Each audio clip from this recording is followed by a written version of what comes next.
আসসালামু আলাইকুম। আশা করছি সবাই ভালো আছেন।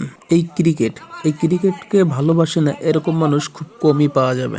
যখন আমাদের বাংলাদেশের খেলা হয় তখনই আমরা বুঝতে পারি ক্রিকেট প্রেমী মানুষ কতটা বাংলাদেশকে ভালোবাসে। যখন মিরপুর স্টেডিয়ামে বাংলাদেশের সঙ্গে যে কোনো দেশের খেলা হয় তখন যে গ্যালারিতে দর্শক ধরে না, এটা আমরা দেখতে পারি হুর হওয়াশায়। আমরা এই ক্রিকেটকে ভালোবাসি দেখেই আমাদের দেশের প্লেয়ারদেরকে নিয়ে আমরা সমালোচনা করি।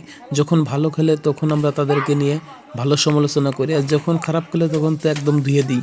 এটা বাস্তব কথা। আর এই গ্রামের চিত্রগুলোকে অনেকটা মিস করি, কারণ আমরা যখন গ্রামে বল খেলতাম এই বলগুলোকে হারিয়ে যেত, কোথাও যে লুকিয়ে পড়তো আমরা এভাবে খুঁজে বের করতাম, বা কোথাও বেঁধে গেলে সেখান থেকে খুব কষ্ট করে পারতাম। এই জিনিসগুলোকে অনেকটা মিস করি। আসলে এটাও খেলার একটা পার্ট, এটাও খেলার একটা আনন্দ আরও বেশি বাড়িয়ে দেয় এই মুহূর্তগুলোকে। আপনাদের শৈশবের দিনগুলো কেমন ছিল অবশ্যই কমেন্ট করে জানাবেন, আর ভিডিওটা ভালো লাগলে আপনার অন্য বন্ধুদেরকে দেখার সুযোগ করে দেবেন।